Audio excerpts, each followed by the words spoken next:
அஸ்ரப் அலி தொடக்க அறிமுக உரையில் சொன்னது சரிதான். அது இன்றைக்கும் தேவைப்படுகிற பாரதிதாசனை பற்றி, புரட்சி கவிஞனை பற்றி ஒரு முற்போக்கு இயக்கத்தில் நாம் பொதுவாக பொதுவுணர்வு இயக்கத்தை சார்ந்தவர்கள் குறிப்பிட்ட காலம் வரை கண்டுகொள்ளவில்லை என்பது ஒரு கசப்பான உண்மை. அதே நேரத்தில் பாரதியை பற்றியும் முற்போக்கான இயக்கங்களை சார்ந்தவரும் மற்ற கொள்கைகளில் மிக மிக முற்போக்கான பாத்திரம் வகிக்கக்கூடிய தோழர்களும் கூட ஒரு தவறான கருத்து, தவறான கண்ணோட்டம் இருக்கிறது. இருவரையும் எந்த கோணத்தில் பார்க்க வேண்டும் என்பது சம்பந்தமாக நிறைய விவாதங்கள் நடந்து கொண்டிருக்கு. இப்போ நான் இன்னைக்கு இந்த கூட்டத்துக்கு வருவதற்கு முன்னாலேயும் சூழலில் சென்ற வாரம் ஞாயிற்றுக்கிழமை வந்து அங்கே இதே தலைப்பு. அப்போ என்னுடைய வழக்கறிஞர் நண்பர்கள் திமுக இருக்கக்கூடியவங்க என்ன புதுசா கிளம்பிட்டீங்கன்னு இந்த தலைப்பு பார்த்ததுன்னு என்ன நீங்களும் கிளம்பிட்டீங்க அப்படின்னா என்ன ஒரு பொதுவான கருத்து இருக்குன்னா, பாரதிதாசன் பொதுவுணர்வு இயக்கம் தீண்டத்தகாதது மூலமும் அவரை பற்றி நாம பேசுவதே ஒரு புதுமையா இருக்கிற மாதிரி ஒரு கருத்து இருக்கு. அதே மாதிரி திராவிட இயக்கத்தில் பாரதியாரை பற்றி இருக்கக்கூடிய கருத்துக்களும் இதுல குத்தூசி குருசாமியை பற்றி இந்த படிப்பகத்தில் நினைவுபடுத்துவதற்கு இந்த பிறந்த நாள் பயன்பட்டு இருப்பதை பற்றி அஸ்ரப் அலி சொன்னார். உண்மையிலேயே எனக்கு கூட ஒரு சுய விமர்சனம், ஒரு உறுத்தல் இருக்கிறதுங்கிறது. இப்படி ஒரு மாமனிதன், ஒரு எழுத்தாற்றல் மிக்க ஒரு தலைவனை, ஒரு படைப்பாளியை நாம் அதிகமாக கண்டுகொள்ளவில்லையே என்ற ஒரு வருத்தம் எனக்கு இருக்கு. இந்த இதுக்காக மட்டும் தேடி படிப்பார்.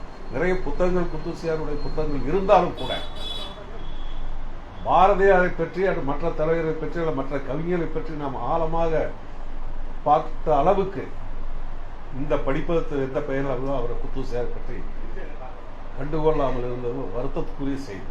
அது இனி மேற்கொண்டு அந்த தவறை சரி செய்து கொள்ள வேண்டிய அவசியம் இருக்கிறது.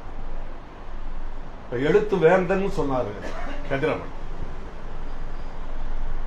அவரை பற்றி ஒரு மிகப்பெரிய புத்தகம், அவருடன் பழகிய நண்பர் குருவிக்கரம்பை சண்முக ஒரு அற்புதமான புத்தகத்தை எழுதிட்டார். ஒரு 1000 பக்கத்துக்கு மேல இருக்கக்கூடிய புத்தகம்.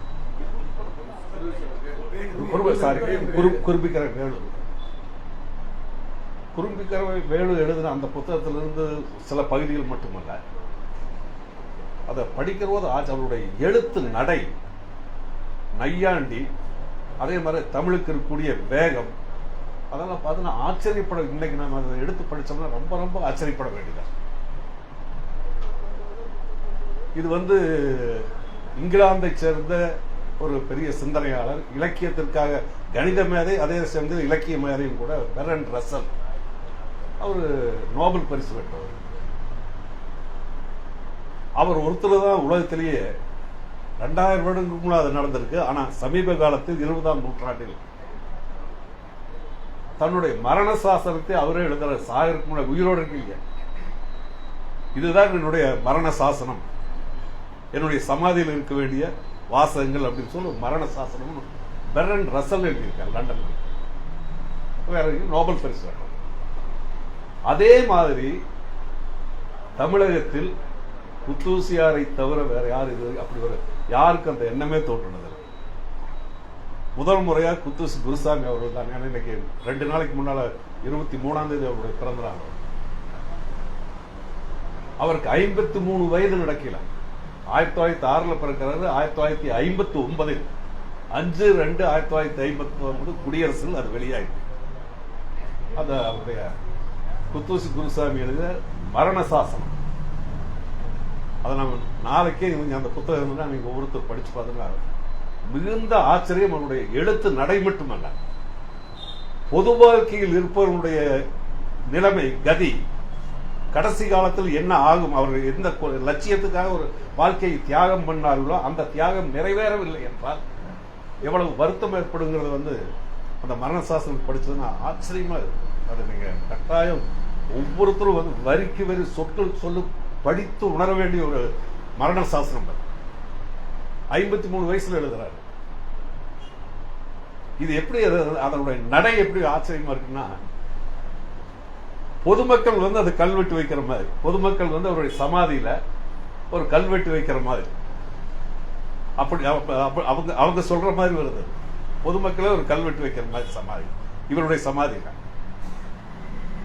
தொடக்கமே பெர்னார்ட் ரசல் பாணியில் இவர் எழுதியிருந்தால் தொடக்கமே இவன் இந்த பொதுமக்கள் சொல்றது, இவன் 23/4/1906 பிறந்தான். அப்படி பொதுமக்கள் தான் அது வைக்கிறாங்க கல்வெட்டு, அப்படி தொடங்குறாங்க. தொடங்குற போதே இவன் வந்து இந்த உலகத்தை புரிந்து கொள்ளாதவன், பொதுமக்கள் சொல்றாங்க. அந்த மரணசாதம் அப்படித்தான் அவரே எழுதுறாரு.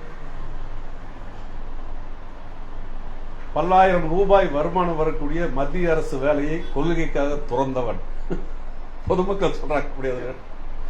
வருமானம் வரக்கூடிய வேலையை இழந்தவர்,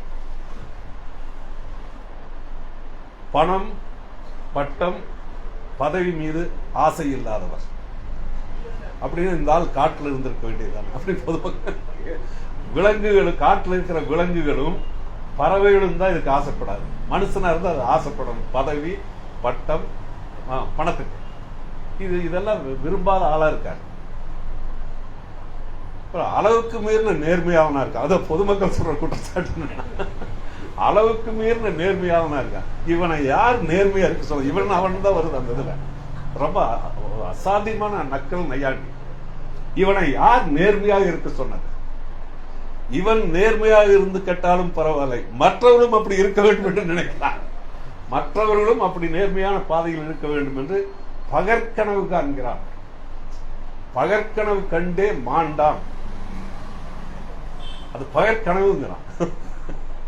குத்தூசியர் எவ்வளவு வருத்தப்பட்டு அதை எழுதியிருப்பார்.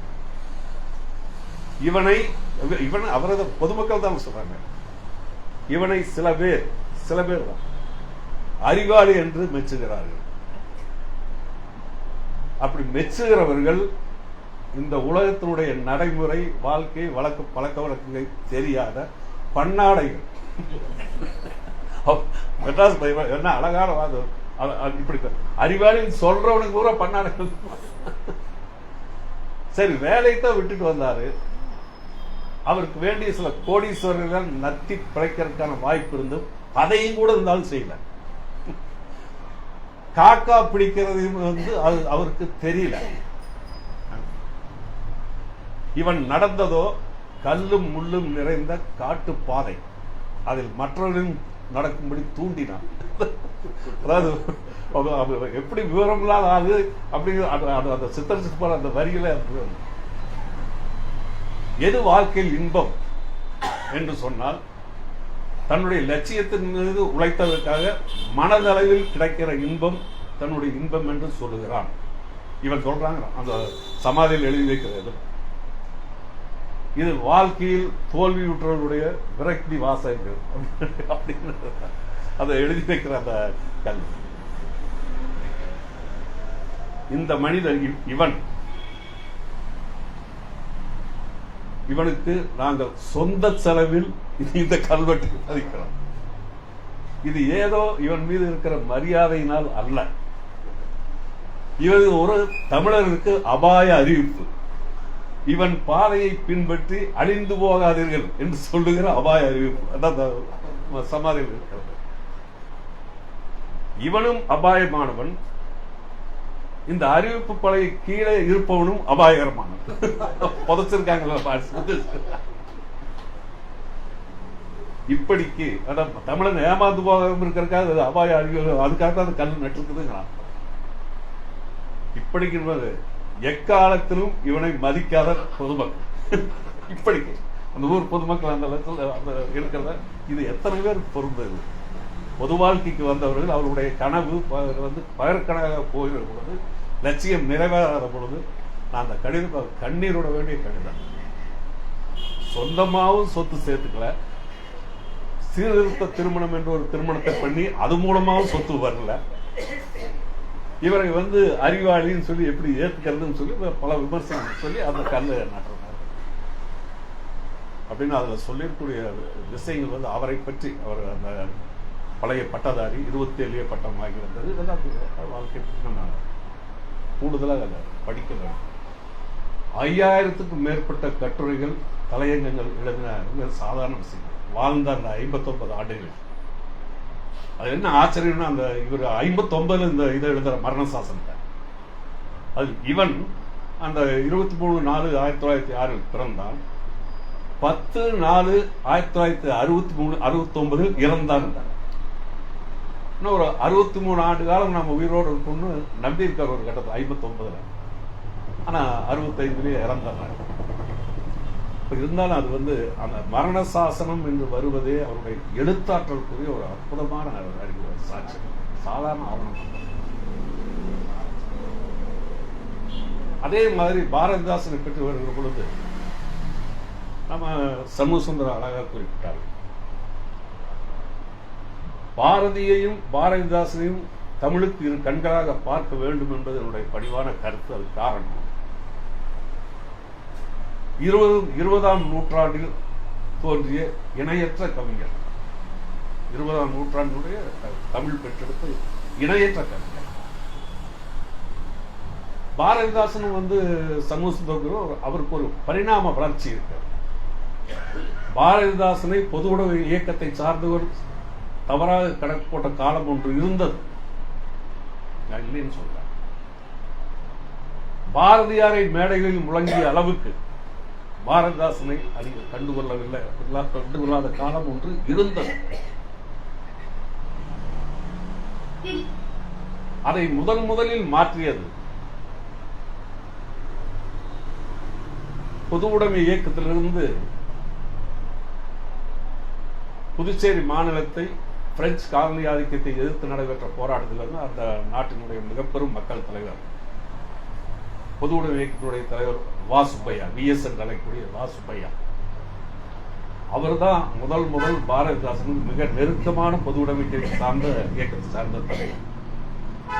அதற்கப்புறம் ஈரோட்டு பெரியாருடன், தந்தை பெரியாருடன் பாரதிதாசன் நெருக்கமான உறவுகள். சுயமரியாதை இயக்கத்தில் அவர் இணைந்த பிறகு ஜீவாவும் சுயமரியாதை பொது உடைமை இயக்க தொடங்கிறதுக்கு முன்னால ஈரோட்டில் அவர் ஜீவாவோட ஒரு நெருங்கின தொடர்பு இருக்கு. அந்த இதுல இயக்கத்தில் அப்படி வர்ற காலத்திலேயே ஜீவாவுடைய நெருக்கம் ஒரு பக்கம் இருந்தாலும் கூட சுப்பையாவுடைய நெருக்கம் தான் அவர் இந்த பொது உடைமை இயக்கத்தை பற்றி அதிகமான பாடல்கள். இப்ப பாரதிதாசனையும் நம்ம மதிப்பீடு செய்கிற பொழுது என்னுடைய பணிவான வேண்டுகோள், பாரதி திருப்பி சொல்லக்கூடிய ஒரு விஷயம் இருக்கு. ஒரு கவிதை பாரதியார் பாடல, அடிசை காவியம் பல ஆயிரம் கற்பிடும் ஆழ்ந்திருக்கும் கவி உளம் காண்கிறார்னு ஒரு பாட்டு. 1000 பாட்டு நீங்க படிக்கலாம், முடிச்சிருக்கலாம். பாடல் என்னவோ இருக்கலாம். ஆனால் அந்த பாடல்களின் பின்னால் அதை இயற்றிய கவிஞனுடைய உள்ளம், அடிசை காவியம் பல ஆயிரம் கற்பிடும் ஆழ்ந்திருக்கும் கவி உளம் காண்கிறார். அந்த பாடல்களை இயற்றியவனுடைய உள்ளம் எப்படி இருந்தது, அவருடைய கண்ணோட்டம் எப்படி இருந்தது பற்றி நாம் ஆழமாக பரிசீலிக்க தவறுங்கிற பாருங்க. அப்ப பாரதிதாசனை கிடைக்கிற பொழுது மதிப்பிடுகிற அவர் மீது நாம் வைத்த பொது உடைமை இயக்கத்தை சார்ந்தவர்கள் ஒரு கண்ணோட்டம் எப்படி மாறி வரணுங்கிறதுக்கான அடிப்படையில் ஏராளமாக அவருடைய படைப்புகள். தோழர் சண்முக சுந்தரம் குறிப்பிட்ட போல அவரும் ஆரம்பத்தில் ஒரு பக்தி இலக்கியத்திலும் தமிழ்ல எப்படி புகழ்பெற்ற பாடல்கள் இருக்கிறாரோ அதே அளவுக்கு பக்தியிலேயே ஒரு ரொம்ப முன்னணியில் அவர் புகழ்பெற்ற கவிதைகள் எல்லாம் பக்தியிலேயே இருக்கு.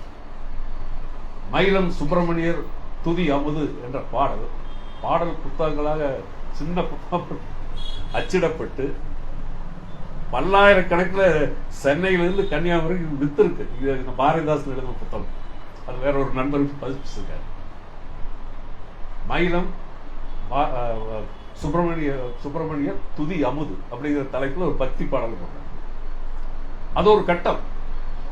பாரதியாரோடு 1911 இணைந்த பின்பு தொடர்பு ஏற்பட்ட தேசபக்தி பாடல்கள், கைராட்டினத்தை பற்றிய பாடல்கள் உண்டு, காந்தியடிகளை பற்றிய பாடல்கள் உண்டு, தேச விடுதலை பற்றிய பாடல்கள் உண்டு. பாரதிதாசன் இது ஒரு பரிணாம வளர்ச்சி.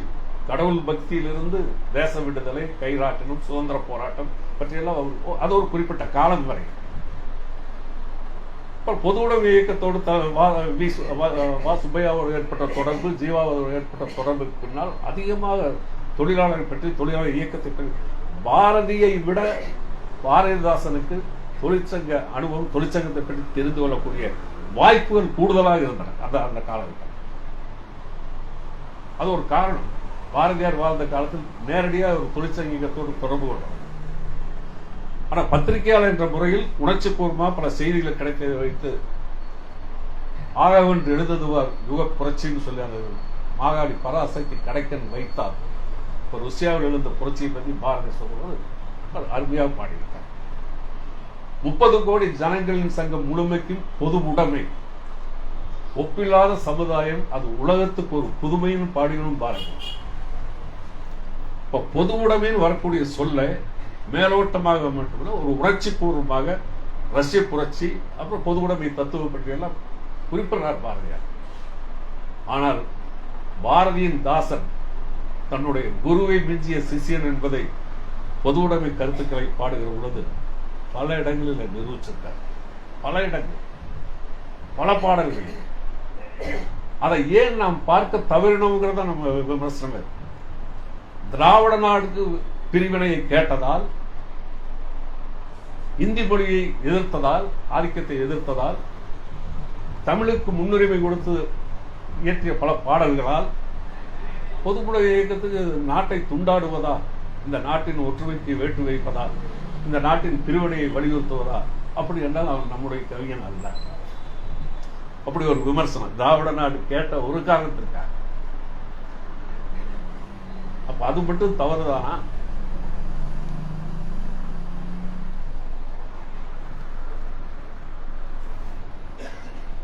சரி, அவருடைய மற்ற பாடல்கள் பற்றி நாம ஏன் அன்னைக்கு பார்க்காம போனாங்க? பாரதிதாசனை சரியான கோணத்தில் பார்க்க வேண்டும் என்று எங்களுக்கு வலியுறுத்தியவர் ஆரம்பத்தில் தலைவர் வா சுப்பையா.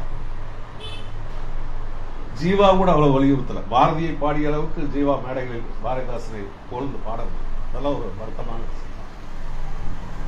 அதற்கு பின்னால் பாரதிதாசனை பொது உடைமை இயக்கத்தை சார்ந்தவர்கள் அவர் எந்த அணி, இந்த தலைப்பே ஒரு புத்தகமாக வந்திருக்கு. என்சிபிஎஸ் வெளியிட்டு 1995 தொடர்ந்து 1960 1960ஆம் ஆண்டிலிருந்து 62 ஆண்டு முடிய ஒரு 2 ஆண்டு காலம் ஆர்.கே. கண்ணன் என்ற பழம்பெரும் தோழர், இந்திய கம்யூனிஸ்ட் கட்சியை தொடங்கியவர், அண்ணாமலை பல்கலைக்கழகத்தில் மாணவராக இருந்தவர், பின்னர் இயக்கத்துக்கு பொது உடைமை கம்யூனிஸ்ட் இயக்கத்துக்கு வந்தவர். அவர் ஆர்.கே. கண்ணன் தொடர்ந்து 2 ஆண்டுகள் 1960 62 வரை தாமரையில் எங்களுடைய இலக்கிய இதழில் 8 கட்டுரைகள் எழுதினார். 8 கட்டுரைகள். அந்த 8 கட்டுரைகளையும் தொகுத்து 1995ஆம் ஆண்டில் ஒரு புத்தகமாக வந்தது. பாரதிதாசனின் பணியும் அணியும் என்ற தலைப்பில் அந்த 8 கட்டுரைகள் வந்தது. அதில் தான் முதலாக பொது உடைமை இயக்கத்தை சார்ந்தவர்கள் பாரதிதாசனை எப்படி பார்க்க வேண்டும் அப்படிங்கிற ஏராளமான பாடல்கள் எல்லாம் முன்னுதாரணமாக சொல்லி அதில் அதை நமக்கு ஒரு பெரிய கம்யூனிஸ்டுக்கு ஒரு விழிப்புணர்ச்சியை இலக்கிய அணிக்கு ஏற்படுத்திய பெருமை ஆர்.கே. கண்ணனை சார். அதே மாதிரி அதற்கு பின்னால் நீண்ட காலம் ஒரு பெரிய இடைவெளி. பாரதியை பற்றி பாரதிதாசனை நீடுதுயில் நீக்க பாடி வந்த நிலான்னு சொல்றாரு. பாரதியை பற்றி பாரதிதாசன் எங்களுக்கு நீண்ட புயல் இருந்தது ஒரு காலத்தில். பாரதிதாசனை பற்றி அந்த நீடு துயிலை நீக்க மேடையில் முழங்கியவன் மறைந்த எங்களுடைய தலைவன் தா. பாண்டியன். இந்த மன்றத்தை தொடங்கி வைக்கிறோம். ஒரு அற்புதமான உரையாற்றுவார் இருக்குதுன்னு சொன்னார் கதிரவன். மீண்டும் பாரதிதாசனை பாண்டிச்சேரி சுப்பையாவை போல், ஆர்.கே. கண்ணனை போல் பொது உடைமை இயக்கத்தை சார்ந்தவர்கள் பாரதிதாசனை எப்படி பார்க்க வேண்டும் என்று நினைவுபடுத்தியவர். அதுக்கான உதாரணங்கள் அற்புதமான எல்லா மேடைகளிலும், பல மாவட்டங்களில், பல மேடைகளில், கருத்தரங்களில் முழங்கியவர் தா. பாண்டியன். எங்களுக்கு அது ஒரு வழிகாட்டியாக. செய்த தவறுக்கு பிராயச்சித்தமாக நாங்கள் என்சிபிஎஸ்லிருந்து 1995 ஒரு அற்புதமான புத்தகத்தை போட்டோம். அந்த புத்தகம் உலகப்பெண்ணின் காலமும் கவிதையும், பாரதிதாசனை பற்றி ஒரு மிகப்பெரிய ஆய்வு நூல். இதுவரைக்கும் பாரதிதாசன் பெற்று வந்த நூல்களிலேயே மிகச்சிறந்த நூலாக தேர்வு செய்து கலைஞர் 2010 ஆட்சிக்கு வந்த பின்பு பாரதிதாசனின் விருதையும் அந்த புத்தகத்துக்கு கொடுத்து 1 லட்சம் ரூபாய் பணமுடிப்பு கொடுத்து பாராட்டியது அந்த புத்தகத்துக்கு. அந்த கலைஞர் 2வது முறை ஆட்சிக்கு வரும்போது பாரதிதாசன் பற்றி எழுதிய ஒரு அற்புதமான புக்கு. இது என்சிபிஎஸ்ல இது இப்ப 2வது பதிப்பு வேற இதுல வந்திருக்கு. உலகப்பன் காலமும் கவிதையும். இதுல அவருடைய அனைத்து பரிணாம வளர்ச்சியும் பாரதிதாசன் பக்தி பாடல் பாடிய காலத்திலிருந்து திராவிட இயக்கத்தை சார்ந்த சுயமரியாதை இயக்க பாடல்கள் எல்லா விதமான பாடல்களும் இதில் ஏராளமான செய்திகளின் சுரங்கம். அதனால கலைஞரே இதை நேரில் படித்து பார்த்துவிட்டு இந்த புத்தகத்துக்கு உடனடியாக விருது வழங்கணும் 2010 தேர்வு செய்து கொடுக்கப்பட்ட புத்தகம். இவரும் கவிஞர் ஜெயபாரதி எங்கள் பொதுவுடைமை இயக்கத்தை சார்ந்தவர் இன்னைக்கு இருக்காரு. இவர் எழுதிய இந்த புத்தகம் எங்களுக்கு ஒரு வழிகாட்டுதலாக நாம் எப்படி பார்க்க வேண்டும். ஆர்கே கண்ணன் எழுதிய கட்டுரைகளிலும் அதே மாதிரி உலகப்பன் காலமும் கருத்தும் என்ற கவிதையும் கருத்தும் என்ற இந்த புத்தகம், தா பாண்டியன் மேடைகளில் முழங்கிய கருத்தரங்களில் பேசியது, இதிலிருந்து ஒரு மாற்றம் எங்களுடைய கண்ணோட்டத்தில் வந்தது என்பது உண்மை. அதனாலதான் இது பாரதிதாசன் அண்மை காலத்தில் நான் பல கூட்டங்கள் பேசும்போது இந்த கருத்தை நாங்கள் வலியுறுத்துவோம். தொழிலாளர்கள் பற்றி பாடுகிறோம், தொழிலாளர் இயக்கத்தை பற்றி பாரதிதாசன் பாடிய அந்த மாதிரியான பாடல்கள், உணர்ச்சி பூர்வமான பாடல்களை பாரதியாரால் கூட பாட முடியும். பாடுவதற்கான வாய்ப்பு அவருக்கு இருக்கவில்லை. ஆனால் பாரதிதாசனுக்கு அது இருந்தது. பாரதியார் புதிய ஆத்திச்சூடியில கோபப்படுறது பத்தியே ஒரு புதிய ஆத்திச்சூடி, ஔவையாருடைய ஆத்திச்சூடி வேற, இவர் அது வேற மாதிரி கொண்டு வர. ஒரு இடத்துல புதிய ஆத்திச்சூடியில நையை குடைன்னு வருது. உதச்சாத்தான் அடங்குவாங்க, அடி உதவுறமா அண்ணத்துக்கு உதவ மாட்டான்னு சொன்னாங்கல்ல. அதை புதிய ஆத்திச்சூடியில நைய குடைன்னு வருது. எதிரிய விரோதிகள், சமூக விரோதிகள் நைய குடை. ஆனா இந்த வார்த்தை புதிய ஆத்திச்சூடி வருது. பாரதிதாசன் பல கவிதைகளில் தன்னுடைய குருவை விட தொழிலாளர்களுடைய உரிமையை பற்றி பேசுகிற போது, இந்திய ஆதிக்கம் தமிழகத்தில் 1937 கட்டவிழ்த்து விடப்பட்ட போது, ராஜாஜி காலத்தில் தமிழை உயர்த்தி பிடித்த அந்த கவிதை வரிகளில் இருக்கக்கூடிய ஆவேசம், உணர்வு, உணர்ச்சி பிளவு வேறு யாராலும் இதுவரைக்கும் அப்படி பாடவே முடியும். கொலைவாளினை எடடா மிக கொடியோர் செயல் அறவேன்னு சொல்ல, கொலைவாளினை எடடான்னு சொல்றார். தமிழனுடைய குணத்தை பற்றி சொல்லுகிற போது, குகைவால் ஒரு புலியே என குணம் வேவிய தமிழா அப்படின்னு புலியின் குணம். பூட்டிய இரும்பு கூட்டின் கதவை திறந்து சிறுத்தையே வெளியே வா, அந்த இந்தியர் போராட்டம். இதெல்லாம் இளைஞர்கள் எந்த அளவுக்கு சூடேற்றிருக்கு நாம் கற்பனை பண்ண முடியாது. ஆச்சரியமா அந்த சொற்கள் தமிழுக்கு இருக்கக்கூடிய வேகம். அதை சொல்ற போது நீங்க பல இடங்களில் உழைப்பு சுரண்டு இந்த செல்வந்தர்கள், முதலாளிகள் சொத்து சேர்த்தது அவர் மாதிரி இதுவரைக்கும் யாரும் பார்க்க. தொழிலாளர் விண்ணப்பம் என்ற ஒரு கவிதை, அற்புதமான கவிதை, தொழிலாளர் விண்ணப்பம்.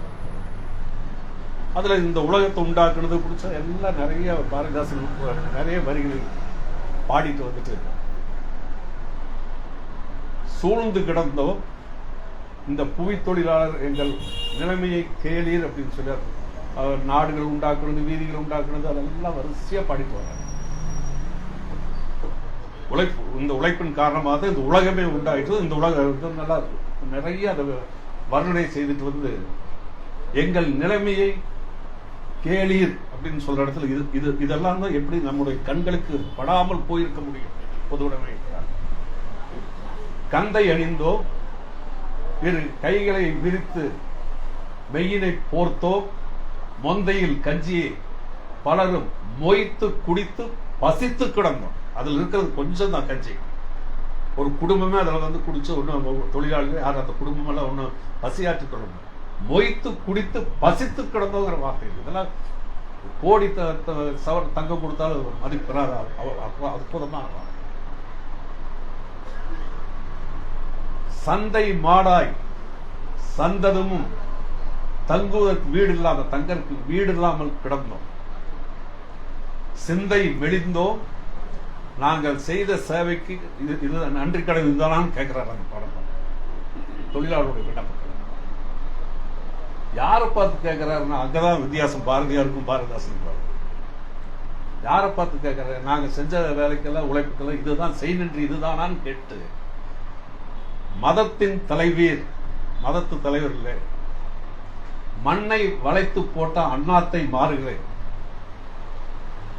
குதர்க்கம் பேசியே எங்கள் சொத்தை கொள்ளையடித்த கோடீஸ்வரர்களே. சாதாரண விஷயம் அந்த வார்த்தைகளுடைய குதர்க்கம் பேசியே எங்கள் சொத்துக்களை கொள்ளையடித்த கோடீஸ்வரர்களே, வதைத்து எங்கள் சொத்தை வடித்து எங்களை துடிக்க வைத்தவர்கள். ரத்த துடிக்கமா அது அழுது கடைசி அது வருது. வதைத்து எங்களை வதைத்து பிழிந்து எங்கள் சொத்தை எல்லாம் வந்து கொடுக்கிறது மட்டுமில்லை, நிதியை பெருக்கினீர், விளை நிலம் முற்றிலும் கைவசம் செய்து கொண்டீர்கள் அப்படின்னு சொல்லி பாரதிதாசன் குற்றச்சாட்டு சொல்லிட்டு செப்புவது கேளீர். அப்பதான் கடைசியா தொழிலாளருடைய எச்சரிக்கை வந்து இது யாரு இதுக்கும் யாரு இவ்வளவு பண்ண உணர்ச்சி புலம்பாக பாடுகிற வரிகள். செப்புவது கேளீர், இஜகத்தின் தொழிலாளர்கள் மிக பலர், நாங்க நிறைய பேர் இருக்க தொழிலாளர்கள், ஜெகத்தின் தொழிலாளர்கள் மிக பலர் ஆதலின் ஆதலின் அந்த இடத்துல சுப்பல்கள் தொழும்பர்கள் என்று எங்களை மதிப்பிட வேண்டாம்னு சொல்லுங்க, அப்படி மதிப்பிட கூடாதுன்னு சொல்லுங்க. இந்த வார்த்தை தமிழுக்கு கிடைத்த புது வார்த்தை, 2000 ஆண்டு காலமாக இல்லாத ஒரு வார்த்தை சுப்பல்கள். நாங்கள் இத்தனை ஆயிரம் கோடி தொழிலாளிகள் இருக்கிறோம், எங்களை சுப்பல்களாக, சுப்பல் வார்த்தை நாம் கேள்விப்பட்டிருக்கோம், சுப்பல்களாக தொழும்பர்களாக அடிமைகளாக எங்களை மதிப்பிடாது. கடைசி வரிகள் வந்து ஆச்சரியமா அந்த பாரதியாரை விட வர ஆக்ரோஷம் பாரதிதாசன். இப்பொழுதே இப்ப உடனே செய்யணுங்கிறது, இப்பொழுதே நீர் பொது இன்பம் விளைவிக்க, பொது இன்பத்தை முன்னிட்டு பொது இன்பம் விளைவிக்க உங்கள் சொத்தை எங்கள் வசம் ஒப்படைப்பீர், எங்கள் ரத்தம் சூடாவதற்கு முன்னே. கொலைவாளிலே எடடா கொடியோர் செயலறவே என்று சொன்ன அந்த வீராவசமான வார்த்தைகள், குகைவால் ஒரு புலியின் குணமேவிய தமிழா என்று சொன்ன அந்த ஆவேச வார்த்தைகள், பூட்டிய இரும்பு கதவின் பூட்டை திறந்து சிறுத்தியே வெளியே வா என்று சொன்ன அந்த ஆவேச வார்த்தைகள், இதுலயும் எங்க சொத்தை ஏமாத்தி கொடுக்குறீங்களா, அது உடனடியே இப்பொழுதே அது பொது இன்பம் விளைவிக்காது, அது வந்து பொதுவான இன்பம் விளைவிக்காது, ஒப்படைப்பீர் எங்கள் ரத்தம் சூடேர் முன்னே. எவ்வளவு ஒரு ஆக்ரோஷமா, இது எப்படி எங்க கண்களுக்கு தெரியாம போச்சு. தாப்பாண்டியில் எத்தனை கூட்டங்கள் சொல்லி ஆச்சரியமா. அப்ப இந்த வார்த்தைகள் வந்து பாரதியாரிலிருந்து இன்னும் முற்றிலும் மாறும். பெண் விடுதலை பற்றி பாடுகிற பொழுது கூட பாரதியாருக்கு விட ஒரு படி மேலே போய் பாரதிதாசன் சொன்ன கருத்து இன்றைக்கும் இது குத்தூசி குருசாமியோட குடும்பத்தோடு சம்பந்தப்பட்ட பாடல்.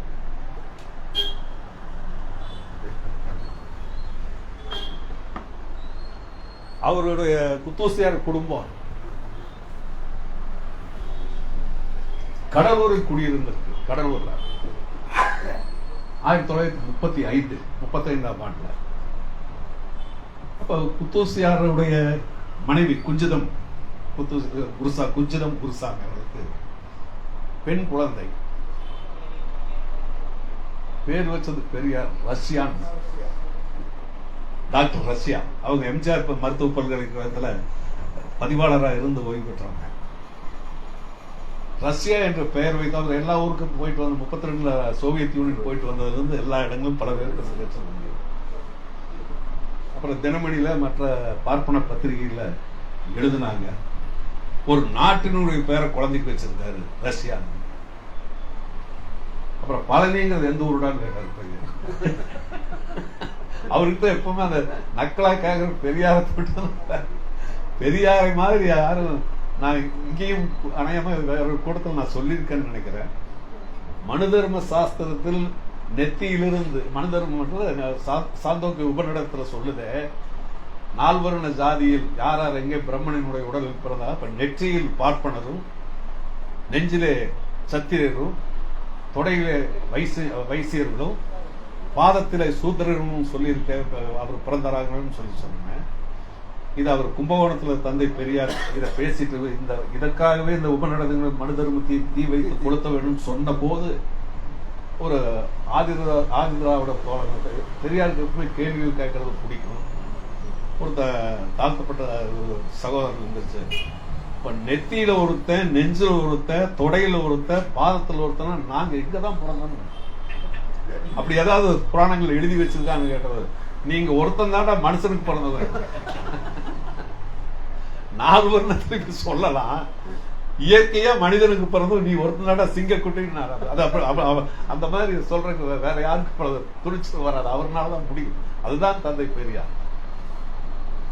அப்ப இந்த மாதிரியான ஒரு சூழ்நிலையில் அந்த அந்த ஒரு துணிச்சலான இது சொல்லி தொழிலாளிகளுக்கு சொல்ல வச்சு வரும்போது பாரதி சொல்றாங்க.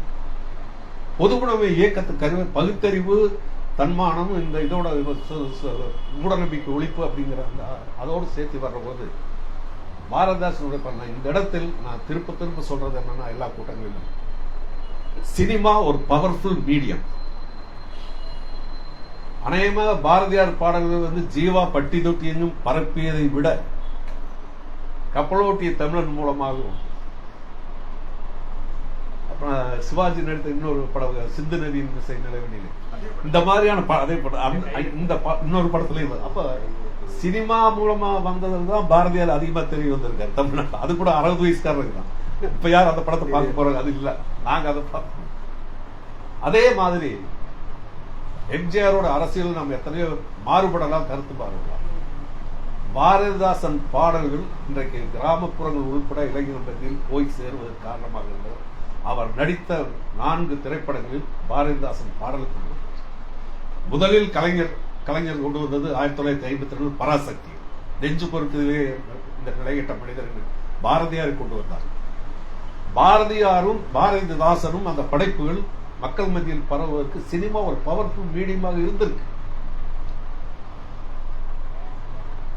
தமிழுக்கும் அமுது என்று பேர் அப்படின்னு ரேடியோ வானொலி அந்த முத்துராமன் நடிச்ச அந்த படத்துல பஞ்சவர்ண கிளி.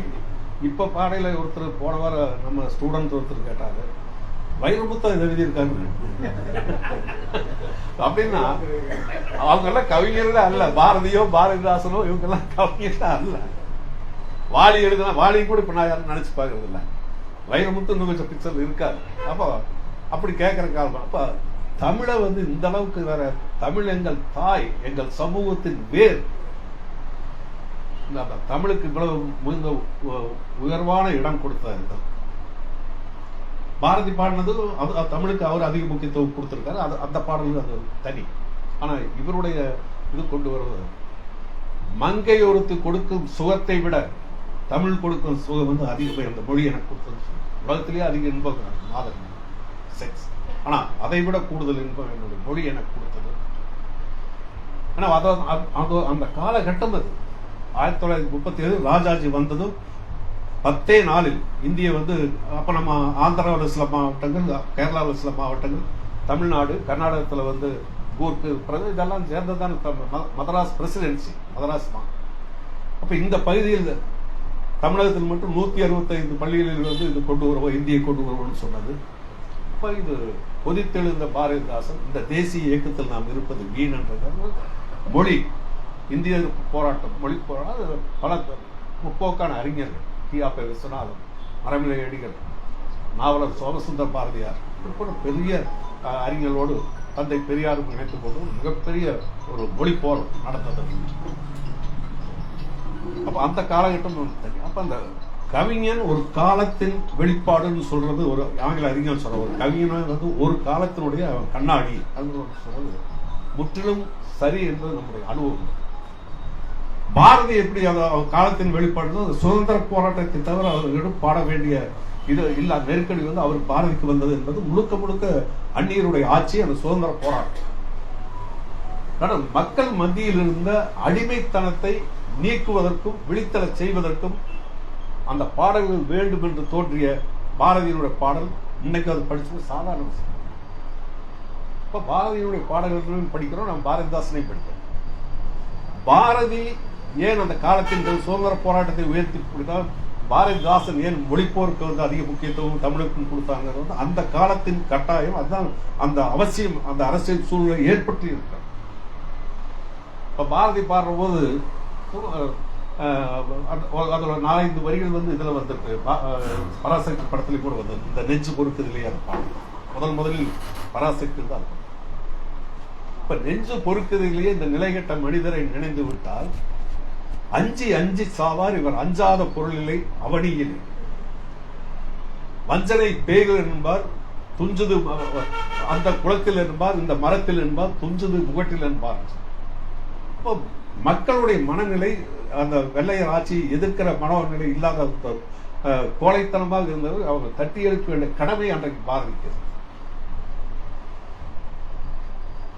மந்திரவாதி என்பார், சொன்ன மாத்திரத்தில் மனம் கிளி கொள்ளுவார்.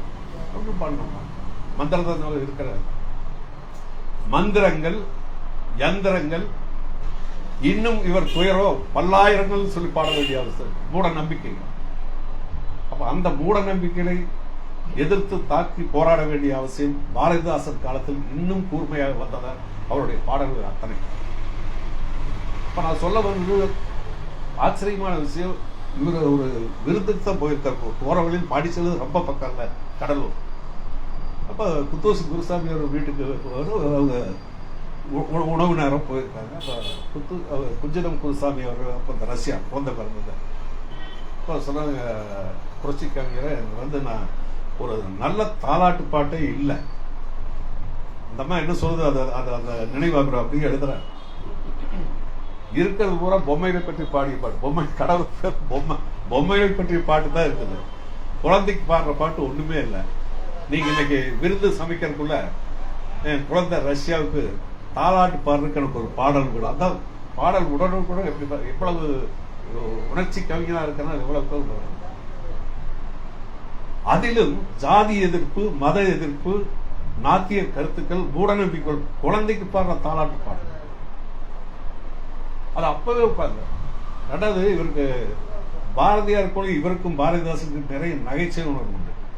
சரி, பாட்டு எழுதுறதுக்கு முன்னால் உங்களுக்கு என்ன சாப்பாடு செய்யணும்னு கேட்கறாங்க. இது குஞ்சிதம் குருசாமியுடைய நினைவு இதுல வருது.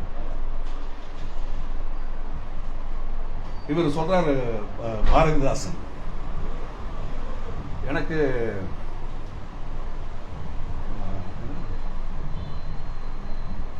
வைணவ சாப்பாடு வேணும். அந்த அம்மாவுக்கு ஒண்ணுமே இருந்தது. வைணவ சைவ சாப்பாடு கேள்விப்பட்டிருக்கிறான், வைணவ சாப்பாடுங்கிற அந்த அம்மா இதுலயும் போய் கவிஞர் நம்ம மட்டும் விளையாடுறேன்னு. வைணவ சாப்பாடுன்னு என்னங்க? சைவத்துக்கு எதிராக தானே, சைவத்துக்கு எதிர. அப்ப மதம் ரெண்டா பிரிஞ்சு இந்து மதம் போராடிட்டுங்க. இப்ப எனக்கு நான் என்னைக்காவது இந்த முருங்காய், கத்திரிக்காய், இந்த கொத்தவரையை சாப்பிட்ற ஆளா நான் எத்தனை வருஷம் சொல்லி குருசாமி மட்டன் செய்யுங்க, சிக்கன் எடுங்க, மீனை கொடுங்க செய்யுங்கன்னு சொல்றதுக்குள்ளேயே வைணவ சாப்பாடு செய்யுங்கன்னு சொல்லிட்டு அந்த உணவு தயாரிக்கிற இடைவேளையில் ஒரு அரை மணி நேரத்துக்கும் பாடல், ஒரு அற்புதமான பாடல். இதெல்லாம் நாம பார்க்க தவறி இருக்காங்க. பாரதிதாசனுடைய எத்தனையோ பாடல்கள் இருக்கலாம். ஒரு குழந்தைக்கு தாளா, அதுவும் ரஷ்யா என்ற குழந்தை இன்னைக்கு அது டாக்டராகி ரிட்டையர் ஆகி கூட ஆயிடுச்சு. அப்ப அந்த குழந்தைக்கான தாலாட்டு பாடலை கூட 1935 ஆரோ ஆரிரோ சோலை மலரே ஸ்வர்ணத்தின் வார்ப்படமே, காலையிலன் சூரியனை காட்டும் பளிங்கு உருவமே, நாய் என்று பெண்ணை நவிழ்வோருக்கு தாய் என்று காட்ட தமிழருக்கு வாய்த்தவளே. குழந்தை பெண் குஞ்சதும் பாடுறக்காக இருக்கிறது.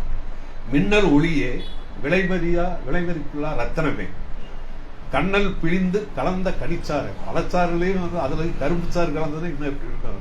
குழந்தை எவ்வளவு அழகா கொஞ்சம். மூடத்தனத்தின் முடைநாற்றம் வீசுகின்ற காடு மணக்க வரும் கற்பூர பெட்டகமே. குழந்தை இந்த இடத்துல மூடத்தனத்தை குழந்தைக்கு நெஞ்சில தாலாட்டு கேட்கறது கூட அது பகுத்தறிவு கருத்துக்கிறான். வேண்டாத சாதி இருட்டு வெளுப்பதற்கு தூண்டா விளக்காய் துலங்கி வரும் பெருமாட்டியே. அந்த குழந்தை பார்த்து பாடிச்சு. இதுதான் கீழே வரக்கூடிய வரிகள். குழந்தைக்கு தாளாற்ற கடைசி வரிகள் ரொம்ப ரொம்ப முக்கியமானது. தெய்வீகத்தை நம்பும் திருந்தாத பெண் குலத்தை. அது பெண் குலத்தை தானே. தெய்வீகத்தை நம்பும் திருந்தாத பெண் குலத்தை உய்விக்க வந்த உவப்பே பகுத்தறிவே குழந்தைகளுக்கு. இளஞ்சூரியனே முதல்ல சொன்னது போல பகுத்தறிவே நமக்கு குழந்தைய சீராட்டுறதுக்கு சாதாரண யாருன்னு கற்பனை செய்ய முடியாது. எல்லாம் கடவுள் செயல் என்று தொடை நடுங்கும் பொல்லாங்கு தீர்த்து புதுமை செய்ய வந்தவரே. அந்த குழந்தை பார்க்கலாம், புதுமை செய்ய வந்தவரே. கடைசியா பாடுறாரு, சாணிக்கு பொட்டிட்டு சாமி என்பார் செய். தொட்டில் ஆற்றும் போது சாமிக்கு பொட்டிட்டு சாமி என்பார் செய்கைக்கு நாணி கண்ணுறங்கு. நாணத்துல அப்படியே கண்ணை இதையும் கண்ணில் பாக்குறமேன்னு சொல்லி நாணி கண்ணுறங்கு நகைத்து நீ கண்ணுறங்கு. இது குத்தூசியாருடைய இந்த நாள்ல அவருடைய குழந்தைக்கு ரஷ்யாவுக்கு கடலூருக்கு வீட்டுக்கு போன இடத்துல அவர் உடனுக்குடனே பாடிய ஒரு அற்புதமான பாடல். இப்போ பாரதி பெண் விடுதலை பற்றி மிக அருமையான பாடல் எத்தனையோ எழுதியிருக்காரு. அதை விஞ்சிய பாடல் என்பது விதவைகளினுடைய மறுவாழ்வு பற்றி பாரதி யோசிக்கிறார். ஏன்னா அது சமூக சீர்திருத்த கருத்தில் அவர் கவனம் செலுத்த முடியல. சுதந்திர போராட்டம் தான் அவருக்கு முன்னால் இருக்கிறது. ஆனால் பாரதிதாசனுடைய பாடலில் கோரிக்கை அற்று கிடக்குதுன்னு இங்கு வேரில் படுத்தப்படாது அசாத்தியமான பாடல். குளிர் வீசிடும் வட்ட நிலா.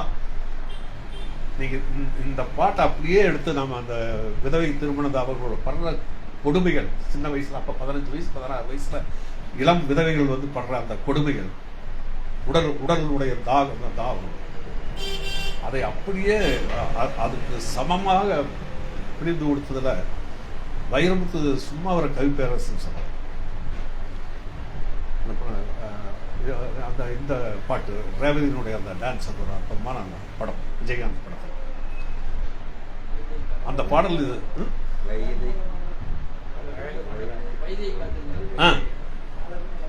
வைதை காத்திருந்தாலும் அது வந்து அந்த கோயில் ஆடுறாங்க நடத்துல இளம் விதைகளுடைய துயரத்தை வைரமுத்து அப்படியே பாரதிதாசனுக்கு சமமா அந்த வார்த்தையில வடிச்சு.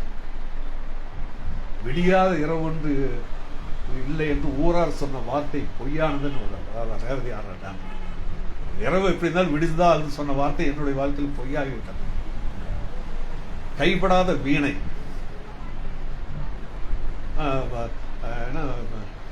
தரையில் தள்ளாடுது அந்த நிலா. அது அந்த பாடல் ஒவ்வொரு வரியும் பாரதிதாசன் வந்து விதவிகளுடைய எடுத்து பாடுறது அந்த கொடுமைகளை அப்படியே. அதான் கவிஞர்களுக்குரிய ஆற்றல். அது வைரமுத்துவா இருந்தாலும் கண்ணதாசனாலும் அந்த ஆற்றல். அது ஒண்ணு. அப்புறம் உங்களுக்கு அதிகமாக எம்ஜிஆர் படத்து மூலமா மக்கள் மத்தியில் அறிமுகமானது இன்னொரு பாடல், அந்த சங்கே முழக்கு. எங்கள் வாழ்வும் எங்கள் மங்காத தமிழ் என்று சங்கே முழங்குகிறார். அந்த ஒரு அசாத்தியமான பாடல். தமிழ் மொழி இந்திய எதிர்ப்பு. அதை போலவே ஜீவா அவர்கள் ஆசிரியராக இருந்து தொடங்கப்பட்ட முதல் எங்கள் பொதுவுடைமை இயக்கத்துடைய வார இதழ் ஜனசக்தி. இன்னைக்கு வார இதழ் அவர். அந்த ஜனசக்திக்கு வந்து ஒரு வாழ்த்து கவிதை வேணும்னு சொல்லி பாடிச்சேரிலிருந்து கேட்டிருந்தார் பாரதிதாசன் கேட்டார். அதனுடைய 3வது வார இதழுக்கு பாரதிதாசன் அனுப்பிய பாடல் தான் உங்களுக்கு புதியதோர் உலகம் செய்வோம். அது திரைப்படத்தில் வந்து ரொம்ப ஃபேமஸ் ஆகும். புதியதோர் உலகம் செய்வோம், கெட்ட போரிடும் உலகத்தை வேறொரு சார், பொது உடைமை கொள்கை திசையெட்டும் சேர்ப்போம், புனிதமோடு அதை எங்கள் உயிரின காப்போம்னு சொன்னார். அற்புதமான பாடல். அதில் எம்ஜிஆர் எம்ஜிஆர் வந்து அவர் தனக்கு பேர் வரணுங்கிறதுக்காக என்ன நோக்கத்தில் வந்திருந்தாலும் பாரதிதாசன் செய்த பங்களிப்பு சாதாரண விஷயம். 67 அண்ணா ஆட்சிக்கு வந்தார். அதற்கு பின்னால் கலைஞர் வந்தார். எத்தனையோ பேர் வந்திருக்கணும். திராவிட இயக்கம் திராவிட முன்ன ஆட்சிக்கு வந்தது. ஆனால் எம்ஜிஆர் தான் முதலாக 1982 திருச்சியில் பாரதிதாசன் பல்கலைக்கழகம். திராவிட இயக்கம் பாரதிதாசனால் பயன்பெற்றதும் பாரதிதாசன் திராவிட இயக்கத்தால் பயன்பெற்றதில் அது ஒன்று. அதில் இதே 2 கேள்விக்கு இடமே இல்லை. இருவரும் ஒருவரால் ஒருவர் இது பண்ண அது ஒரு வரலாற்று உண்மை. ஆனாலும் 1982 வரை பாரதிதாசனுக்கான ஒரு பல்கலைக்கழகம் இல்லை. அது எம்ஜிஆர் காலத்தில் திருச்சியில் நடக்கும். அது அவருக்கெல்லாம் நாம் இந்த நேரத்தில் நாங்கள் அதை நினைச்சு பார்த்தோம். இதில் நாங்கள் தவறு செய்தோங்கிறத விட அவரை சரியான கோணத்தில் புரிந்து கொள்ளாமல் போனது ஒரு விமர்சன பார்வையோடு சொல்லுகிற போது ஒரு 2 விஷயங்களை நினைவடித்து நான் முடித்துக் கொள்கிறேன். 1931 செங்கல்பட்டில் பெண்கள் மாநாடு நடத்துறாங்க. பெரியார் இயக்கம் நடத்துது, சுயமரியாதை இயக்கம் தான் நடத்துது. அதில் மாநாட்டு தலைமை உரை சிந்தனை சிற்பி மா சிங்கார அவர்கள் அதில் தலைமை உரை, இந்த பெண்கள் மாநாட்டு. அந்த மாநாட்டுக்கு சிறப்பு விருந்தினராக வந்திருப்பதில் பாரதிதாசன் வந்திருக்கார். பாண்டிச்சேரி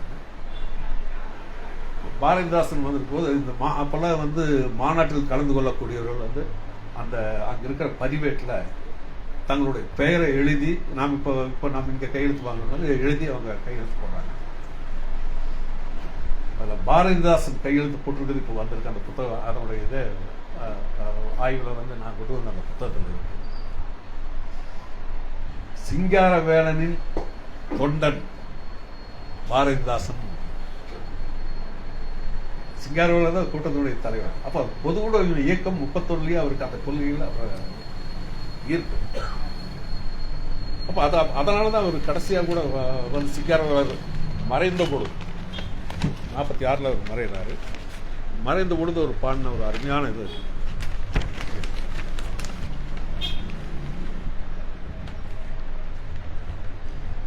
மா சிங்காரவேலர் 31 பார்க்கிற போது அந்த மாநாட்டு பதிவேட்டில் சிங்காரவேலரின் தொண்டன் அப்படின்னு அவர் எழுதி கையெழுத்து போடுறாரு.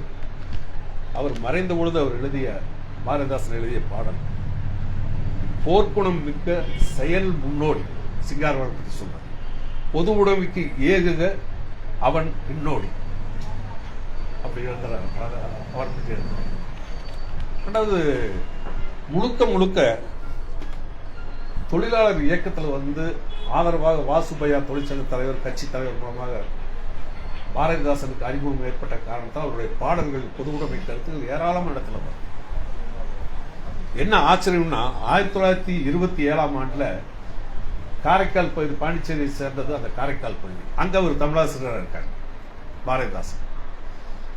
அங்க பிரெஞ்சு அரசாங்கம் ஒவ்வொரு அமாவாசைக்கும் கடகண்ணியில் வேலை செய்யறவங்க, இந்த வியாபார வணிக நிறுவனங்கள் வேலை செய்யறவங்களுக்கு விடுமுறை கொடுக்கணும். ஏன்னா திருநள்ளாறு சனீஸ்வர பகவானில் இருக்கிற இதனால அமாவாசை அங்கே கடவுள் பக்தியே இல்லாவிட்டாலும் கூட அதில் பாரதிதாசன் குரல் கொடுப்பது ஒரு சுற்றறிக்கை தயார் பண்றாரு.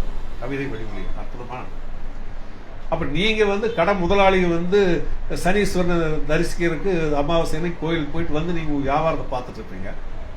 அப்ப அது வரைக்கும் அங்க வேலை செய்யறவங்க அமாவாசை அன்னைக்கு போய் சாமி கும்பிடக்கூடாது. அது என்ன 2 விதமான நியாயம். பிரெஞ்சு அரசாங்கம் அப்ப காலனி, அதுக்கு பிரான்ஸ் நாடு தான் ஆண்டுட்டு இருக்கிறது புதுச்சேரி. பிரெஞ்சு அரசாங்கம் அவர்கள் போட்ட உத்தரவை அமலாக்குவதற்கு கவனம் செலுத்த வேண்டும் ஒரு அறிக்கை தயார் பண்றாரு பாரதிதாசன் தமிழ் ஆசிரியராக இருந்தது. இந்த வியாபாரிகள் சங்கம் எல்லாம் சேர்ந்து கவர்னர் போய் அவனுங்கிட்ட என்ன பெட்ஸ் அரசாங்கத்துக்கு என்ன பெட்ஸுங்க, இங்க இருக்கிற தமிழாசிரியனால எங்க தொல்லையே தாங்க முடியல, தொழிலாளிகள் எல்லாம் தூண்டி விடுறாரு, அமாவாசைக்கு லீவு கேட்கறாரு. இவர் தமிழாசிரியர், இவருக்கு எதுக்கு இந்த வேலைன்னு சொல்லி அவங்களுக்கு ஒன்றும் புரியல. அவங்க அவருடைய அனுதாபம் யார்கிட்ட இருக்குன்னு பாருங்க. இது ஒன்று. இன்னொரு நாங்கள் மறக்க முடியாத ஒரு வரலாற்று சம்பவம். 1936 ஆண்டு ஜூலை 30ஆம் நாள் பாண்டிச்சேரியில் மொத்தம் 3 மில் இருக்கு, 3 பஞ்சாலைகள். அதுல தொழிற்சங்கம் வைத்துக் கொள்வதற்கு உரிமை வேண்டும் என்று வாசுபையா தலைமையில் நடந்த மிகப்பெரிய வேலைநிறுத்த போராட்டம். அந்த போராட்டத்தை அடக்கி ஒடுக்குவதற்காக சாதாரண போலீசார், பிரெஞ்சு ராணுவம் இயந்திர துப்பாக்கிகளோடு மிஷின்களோடு மில்லுக்குள்ளேயே துப்பாக்கி சூடு நடக்கும். அந்த தொழிலாளர்கள் நடந்த அடக்குமுறையில் 12 தொழிலாளர்கள் சுட்டுக் கொல்லப்பட்டார். அந்த மில்லுக்குள்ளேயே ராணுவம் துப்பாக்கி சூடு. அதற்கு பின்னால் தான் தலைமறைவாக வாசுபையா டெல்லி வரைக்கும் போய் பண்டித ஜவஹர்லால் நேரு கிட்ட ஒரு பரிந்துரை கடிதம் வாங்கி பிரான்ஸ் நாட்டு தலைநகரம் பாரிஸுக்கு போய் அங்க இருக்கிற அரசாங்க அமைச்சர்கள் மற்றும் பிரதமரை எல்லாம் சந்திச்சு பாண்டிச்சேரியிலிருந்து போய் அவங்களெல்லாம் சந்திக்கிறதுக்கு நேருடைய கடிதம் பயன்படுது. சந்திச்சு 8 மணி நேர வேலைக்கான உத்தரவு முதலாக பாண்டிச்சேரி. இந்தியாவில் மட்டுமல்ல, ஆசியா கண்டத்திலேயே இந்தியா, இலங்கை, பர்மா, மலேசியா, சிங்கப்பூர், நேபாள் இத்தனை நாடுகளும் சேர்ந்து முதல் முறையாக 8 மணி நேர வேலை என்பது அந்த உரிமை கிடைக்கப்பட்டது பாண்டிச்சேரி மாநிலத்தில் தான். அது 1936 வாசுதேவ. அதை முடிச்சுட்டு நாங்கள் எப்படி இதையெல்லாம் நாங்கள் எப்படி மறக்க முடியும்? பாரதிதாசன் போய் பொது உடைமை இயக்கத்தை சார்ந்தது ஆச்சரியமா இருந்துச்சு. அந்த வெற்றி விழாவுக்காக அவர் வந்து பாண்டிச்சேரியில் பாரிஸில் போய் அமைச்சர்களை சந்திச்சு இந்த 8 மணி நேர உரிமையை சட்டமாக்கி இங்கே பாண்டிச்சேரி திரும்பினதுமே ஒரு பெரிய ஊர்வலம், 10,000 கணக்கில் தொழிலாளிகள் வந்து இவரை மாபெரும் ஊர்வலமாக வாசுபையாவை கூப்பிட்டு வர்றாங்க. கப்பல்ல இருந்து வந்து இறங்குறது. அந்த ஊர்வலம் பாரதிதாசன் வீட்டு வழியாக தான் போகுது.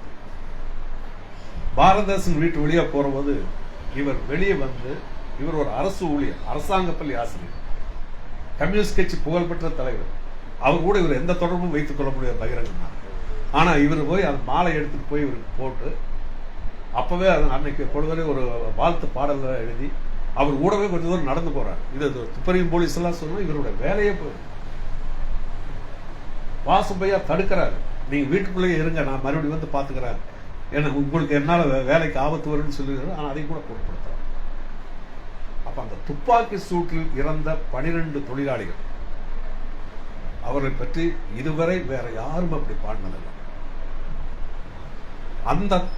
அந்த துப்பாக்கி சூட்டை கண்டித்து பாடின பாடலில் கூட பொது உடைமை கருத்துக்களை சொன்ன பகுதி வருது.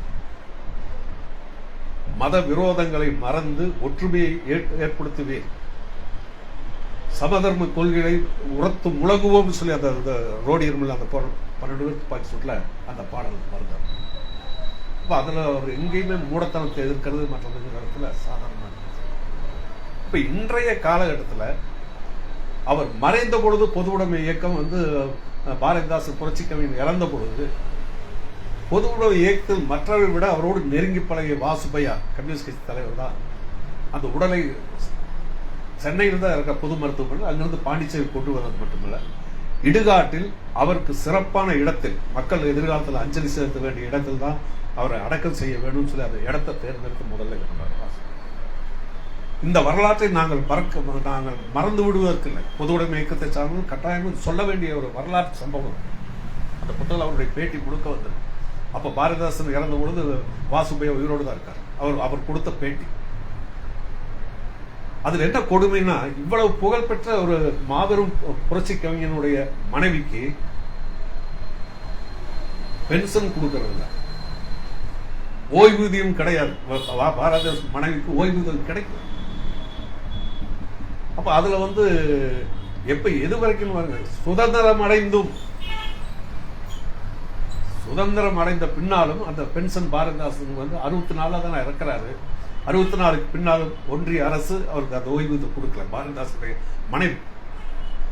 இப்ப இவரு சுப்பையா டெல்லி போயிருந்த பொழுது சித்தார்த் சங்கர் ரே அவர் தான் இந்த ஓய்வூதியம் சம்பந்தமான மத்திய அமைச்சர். அவரை நேரில் சந்தித்து பாரதிதாசன் என்றால் யார், உங்களுக்கெல்லாம் இங்க இருக்கிற அதிகாரிக்கு எவனுக்கும் ஒன்றும் தெரியாது, அதனால பென்ஷன் பேப்பர் ஃபைல 1/2 மணி நேரத்தில் கையெழுத்து போட்டு நீங்க எனக்கு சயின்ஸ் பில் கொடுக்கணும்னு சொல்லி சித்தார்த்த சங்கரை பின்னால மேற்கு வங்காளத்தில் முதலமைச்சர் அந்த கோப்பில் கையொப்பம் பெற்று முழுக்க புரட்சி கவிஞருடைய மனைவிக்கு ஓய்வூதியம் கிடைப்பதற்கு உறுதியான நடவடிக்கை எடுத்த ஒரு தலைவர். அதே மாதிரி பாண்டிச்சேரி கவர்னர் காங்கிரஸ்காரர், இப்ப எப்பவுமே கவர்னர் யார் போடுவாங்க, சொந்த மாநிலத்தில் ஏதாவது தகராறு பண்ணிட்டு வந்து இப்ப கவர்னர் அவன் தொல்லை ஊழியருக்காக கூட்டு வந்து போடுவாங்க. அரசியல் சட்டத்தில் கவர்னர் சொல்றது என்ன, 35 வயசு ஆயிருக்கணும், அவன் இந்திய நாட்டில் பிறந்திருக்கணும், ஸ்கூலுக்கு கூட போயிருக்க வேண்டியது, அப்படித்தான் சொல்லுது அரசியல் சட்டம். தைநாட்டு வரணும் வைக்கலாம் கவர்னர். அப்ப அதுல அப்படித்தான் போட்டிருக்கான். கவர்னருடைய பையன் அவனு பாண்டிச்சேரி வானொலி நிலையத்துக்கு அந்த இயக்குனர் போஸ்ட்டுக்கு, ஒளிபரப்பாளர் போஸ்ட்டுக்கு அவனும் மனு தாக்கல் பண்ணியிருக்கான், வேலை வாய்ப்பு கேட்டு. கவர்னரோட பையன் அவன் ஓய்வு பெற்றான். அதுக்கு வந்து புரட்சி கவிஞர் பாரதிதாசனுடைய மகன் மன்னர் மன்னன், இப்போ 2 வருஷம் இறந்துட்டார், 98 வயசு. மன்னர் மன்னனும் வேலை வாய்ப்பு கேட்டு மனு தாக்கல். இந்த இடத்திலும் வாசுபையா தான் டெல்லிக்கு போயிடுவது. ஒரிசாவினுடைய முதலமைச்சராக பின்னால் வந்த நந்தினி சத்பதி அப்ப டெல்லியில செய்தி ஒலிபரப்புத்துறை அமைச்சர். அவர்கள் நேரில் சந்திச்சு மன்னனுக்குத்தான் இந்த வேலை கொடுக்கணும். அந்த வானொலி நிலையத்தில் கவர்னருக்கு அவன் 1000 வசதி படைக்கலாம், அவன் கோடி, அவனுக்கு வேலை. ஆனால் பாரதிதாசனுடைய குடும்பம் நல்ல முறையில் கௌரவத்தோடு பிழைப்புக்கு இந்த வேலை அவசியம் சொல்லி அதை வாங்கினாங்க. மன்னனுக்கு இப்படித்தான் கிடைச்சு. நந்தினி சத்பதி மூலமாக காங்கிரஸ் அமைச்சர் அனுமதி பெற்று வேலை கிடைச்சு. இன்னொரு கொடுமை, பாரதிதாசன் 3 மகள்களில் வசந்தா என்ற 2வது மகளுக்கு வேலை வாய்ப்பு இல்லை. அதுல ஒரே கல்லில் 2 மாங்காய் என்ற அந்த பழமொழி போல வாசுபையா பண்ணது என்னன்னா, அவர் சுகாதார அமைச்சர் ஆயிட்டார். 71 சுகாதார அமைச்சர். அந்த டைம்ல தான் அவர் 2-3 நாள் பாரதிதாசன் வீட்டு மீது கொஞ்சம் கடன் இருந்தது. பொதுப்பணித்துறை அமைச்சர் மூலமாக அந்த கடனை முழுவதும் திருப்பி செலுத்திவிட்டு அதை நினைவில்லமாக மாற்றுவதற்கு 25,000 ரூபாய் அந்த நிதியுதவி கொடுக்கப்படும் பொதுப்பணித்துறை. இவர் சுகாதார அமைச்சராக இருந்தாலும் முதல்வர்கிட்ட சொல்லி அந்த பணத்தை ரிலீஸ் பண்ணாங்க. அந்த கடனை கட்டி அது நினைவில்லமாக மாற்றப்பட்டது. பாரதிதாசன் வாழ்ந்த வீடு பாண்டிச்சேரி. உலகத்திலேயே எங்கும் நடக்காத அரசியல் வேலை வாய்ப்பு தேடிட்டு இருக்குங்களா பாரதிதாசன் 2வது மகள் வசந்தா. அவங்க தான் அந்த நினைவில்லத்துக்கு கண்காணிப்பாளர் வேலையும் போட்டு வந்த அரசாங்கம். தந்தையின் நினைவு இல்லத்திற்கு மகளே கண்காணிப்பு அதிகாரி இருந்த அதிசயம் வாசுபையாவால் அது ஏற்படுத்தப்படுது. வேலை வாய்ப்பு மட்டும் அல்ல, அவங்களுக்கு எவ்வளவு சந்தோஷமான அந்த வேலை மகிழ்ச்சியோடு செய்யக்கூடிய வேலை. எந்த வேலையும் சிறப்பா செய்யறதுக்கு மன திருப்தி முக்கியம் அல்ல. காலையில 6 மணிக்கு நான் எந்திரிக்க, இன்னைக்கு வேலைக்கு போய் தொலைனா அவன் வேற முதலாளி பூச்சிட்டு முடிக்கணும். அவன் ஒரு ஆகாவடி அதிகாரி கிட்ட போய் என்ன சொல்றதுன்னு எந்திரிக்கையிலேயே டீ சாப்பிட்றதுக்கு முன்னாடியே மனசு ஒரு வாசனை எப்படி இருக்கு அந்த வேலை. அங்க போய் நம்ம வேலை எத்தனை சொல்றோம். ஆனா ஆர்வத்தோடு செய்யக்கூடிய வேலை தன்னுடைய தந்தையின் நினைவில்லத்துக்கே அவர் ஆர்வம்.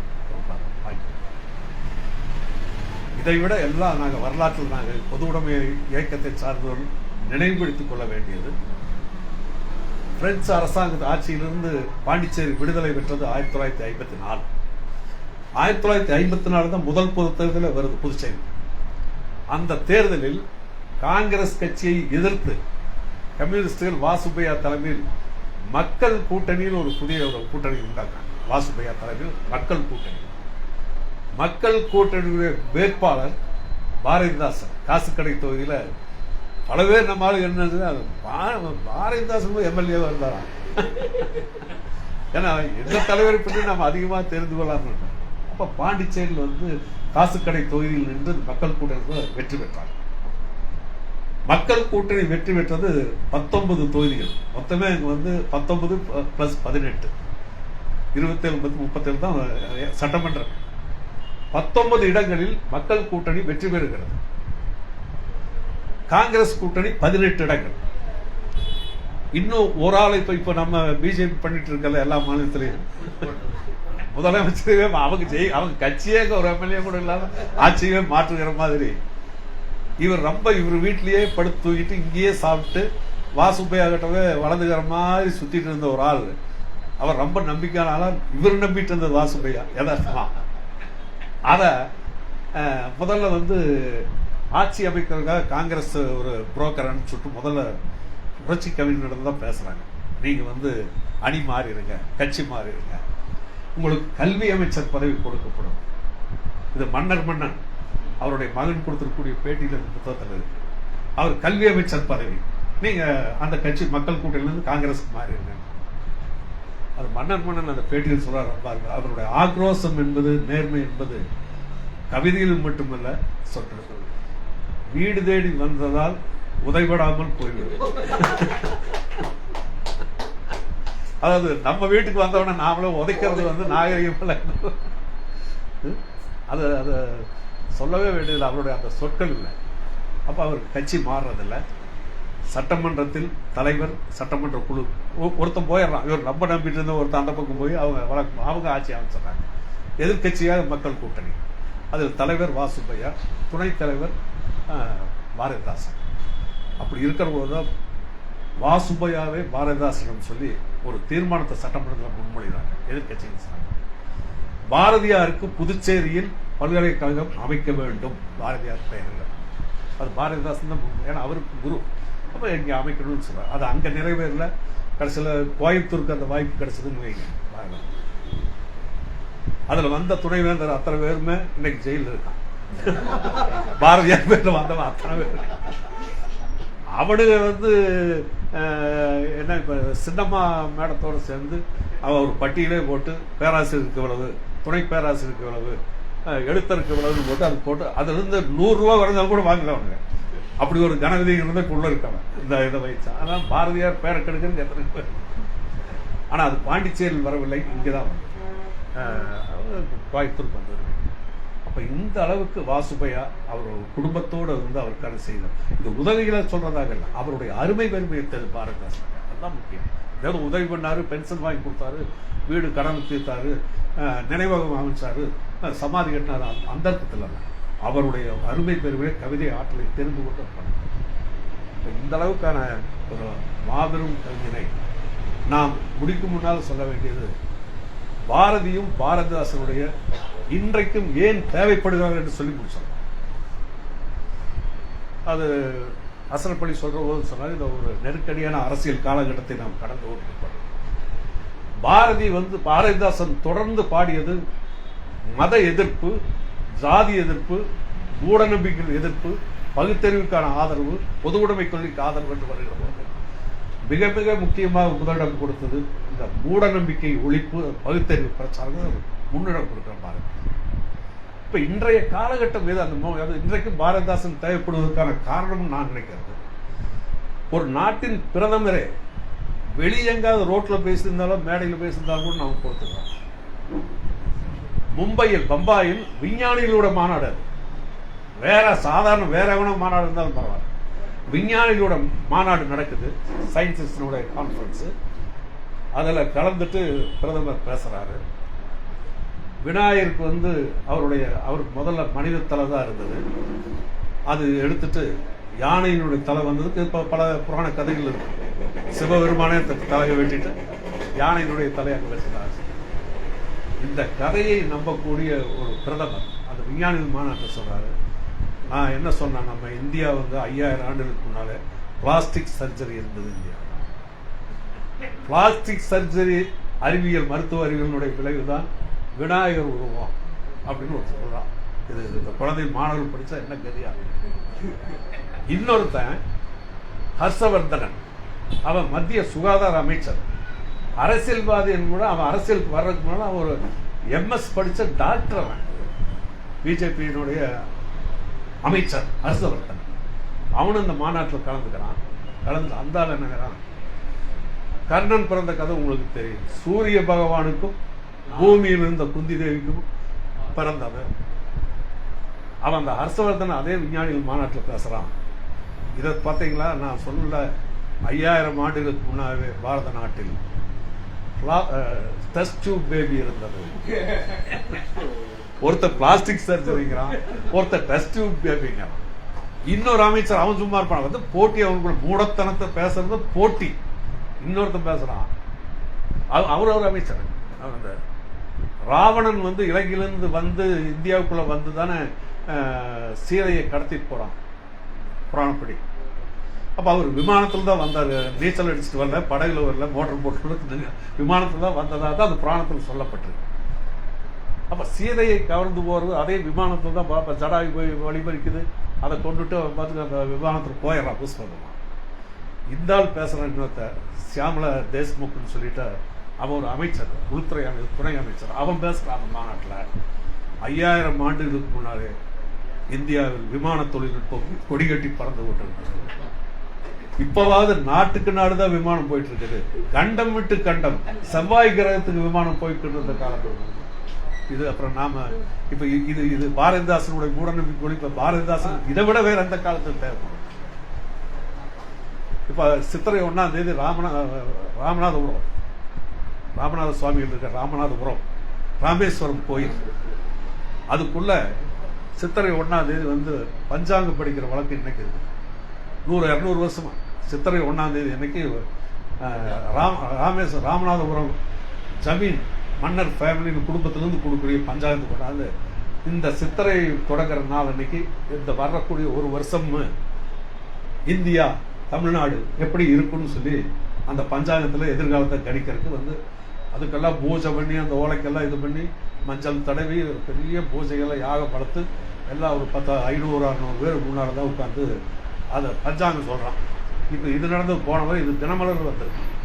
அவன் பத்திரிக்கை தான் தினமலர் இந்த செய்தி பிரசுரமாயிருக்கு. இப்போ சித்திரை 1ஆம் தேதி அந்த வேத விற்பனர்கள் பார்ப்பனர்கள் எல்லாம் உட்காந்து அந்த பஞ்சாங்கத்தை படிக்கிறான்.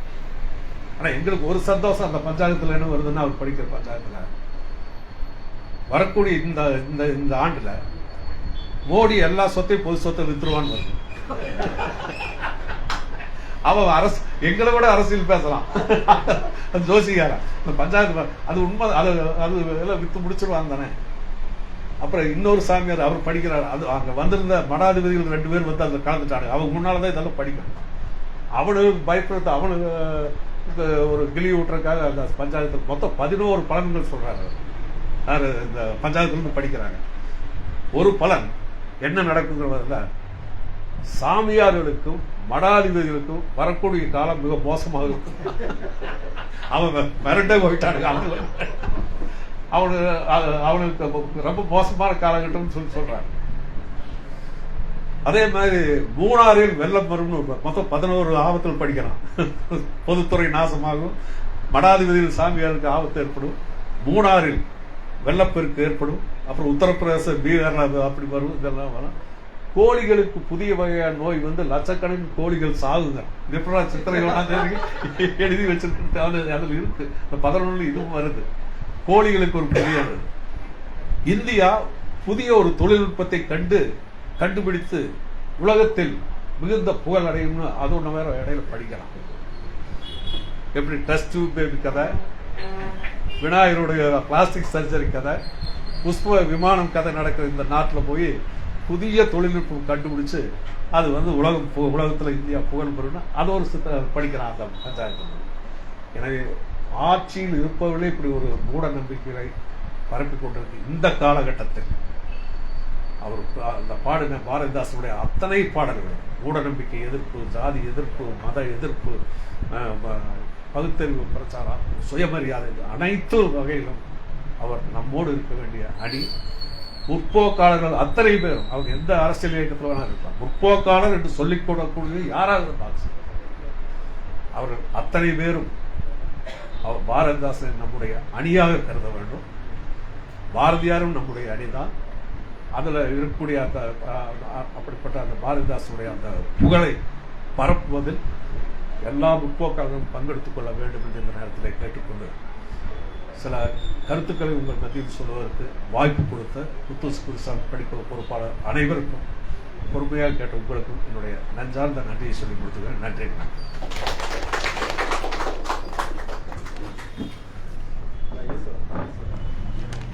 அடுத்ததாக நன்றிகளே தோழர் ஈஸ்வரன் அவர்கள்.